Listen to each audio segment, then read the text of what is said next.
السلام عليكم ورحمة الله وبركاته. يا أهلا بكم على مطبخ أبو عمر المصري. بسم الله ما شاء الله.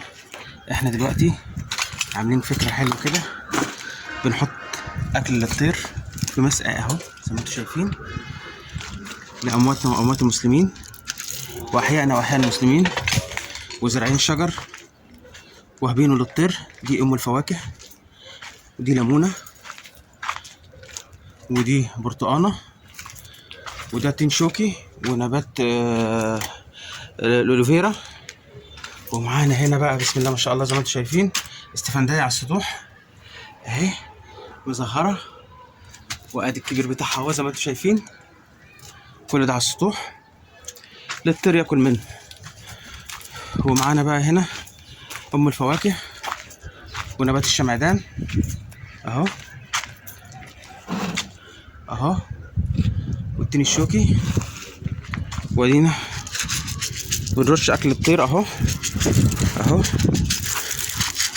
لاحيائنا واحياء المسلمين وللناس اجمعين، مسلم ومسيحي مفرقش معانا اهو، للطير ياكل منه.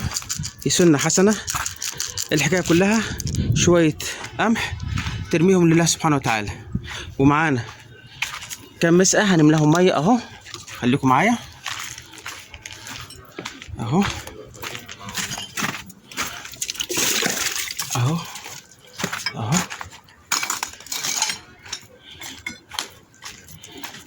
مش عيب ولا حرام اهي. بسم الله الرحمن الرحيم. على فكره هنا ده الغراب حاطط عيش. ننضف المسقى للطير اهي، اي طير يشرب منها لله سبحانه وتعالى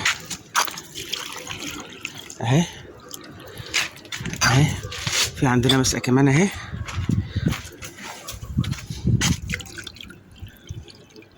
اهي. وادي عندنا اهو اكل للطير اهو، لاحيائنا واحياء الناس المسلمين والناس اجمعين اهو اهو اهو. وفي معانا ليمونه كبيره بسم الله ما شاء الله اهي، ونبات اللبلاب اهو مزهر اهو زي ما انتم شايفين. شايفين ليمون بسم الله ما شاء الله، بسم الله ما شاء الله، بسم الله ما شاء الله اهو اهو اهو.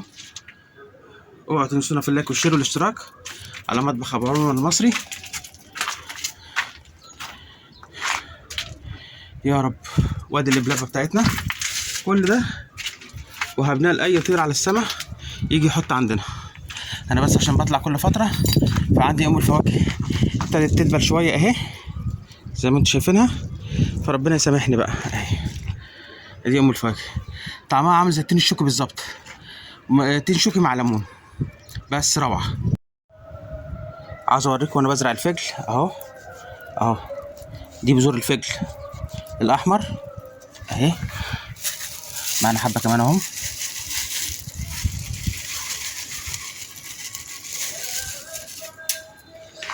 وهنغطيهم بس هنا عشان بس يكبروا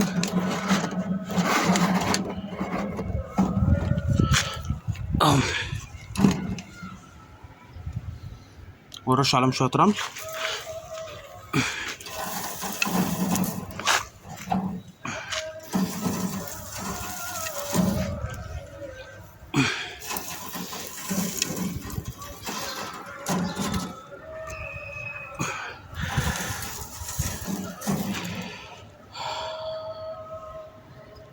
اوعوا تنسونا في اللايك والشير والاشتراك.